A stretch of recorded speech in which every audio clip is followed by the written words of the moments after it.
Well, this last weekend was a blast participating in Record Store Day. I picked up a few records, and now it's time to start reviewing them. On this episode, we're going to be talking about the brand new Foo Fighters DEE GEES album, Hail Satan, on this episode of Todd's Turntable Talk.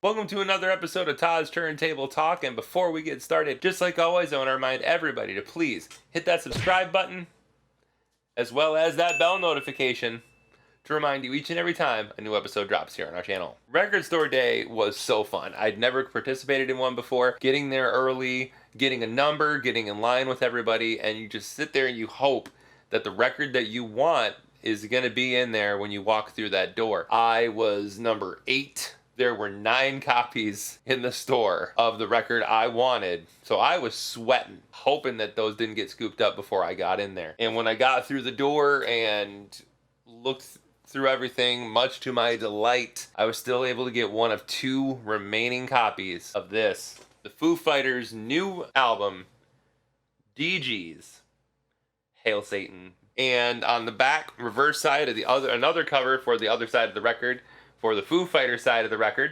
And the cool thing about this is side A is all Bee Gees covers. The guys went into the studio and did 5 fully re-recorded Bee Gees tunes, Foo Fighters style. Side 2 is them playing 5 songs from the Medicine at Midnight album live in the studio. So after looking at the cover here, we'll take out, there's also a fun insert in here. We got all the credits on one side of the insert, and on the other side we got the boys coming out of what looks like to be a private jet here with the DEE GEES logo on the tail fin there, dressed all disco, looking very, very well fitting with the theme. And then we pull out, we got the actual vinyl here, and on side 1 we've got DEE GEES, side 2 Foo Fighters. So in a humorous way, it's treated like it's a multi-band record, like there's 2 different bands on the same album, but it's the same band on both. The really cool thing is, if you want a physical copy of this, the only way in the world you'll be able to get a physical copy you can buy and bring home is to get the Record Store Day exclusive vinyl that was on sale at indie record stores. It was around $25. There's only 12,000 of them in existence. So after those 12,000 are sold, that's it. Now, I've seen a couple other record stores that still have a couple copies in stock, so all is not lost if you haven't got your copy yet. What I definitely recommend, though, is to stay away from eBay and Discogs and stuff like that, because people are already putting this thing up at astronomical prices. Check this out.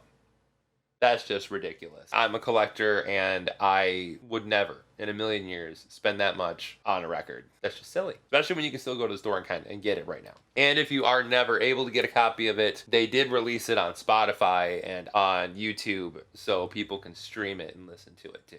So there's nothing left to do but to pop this bad boy on the turntable, give her a listen, and come back with my thoughts. See you in a few.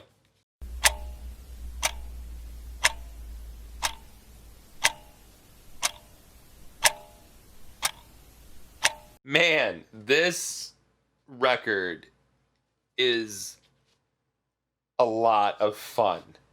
This record, they took the Bee Gees tunes, and a beautiful thing they did is they didn't try to sound like the Bee Gees, if that makes sense. They didn't try to 100% emulate all the sounds and things that they did originally in the studio.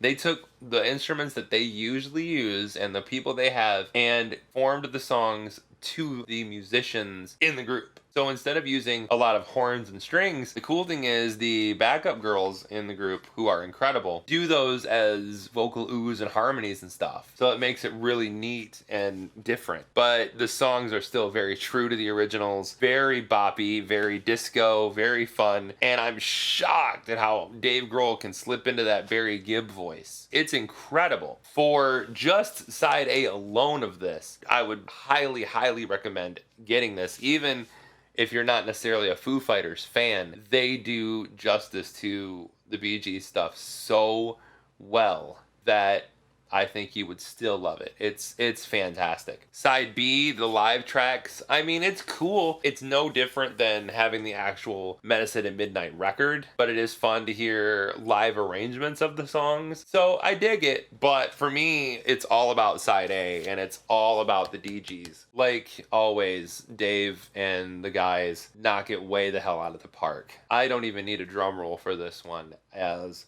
I am giving this 5 out of 5 gold records. This album is exactly as advertised. It's everything you hoped it would be. It is phenomenally played classic songs with the rock modern edge of Foo Fighters, and it is just masterfully done. It is so good. If you get a chance to get out to the record store and find a copy for $25 is what I think roughly it retails, don't hesitate.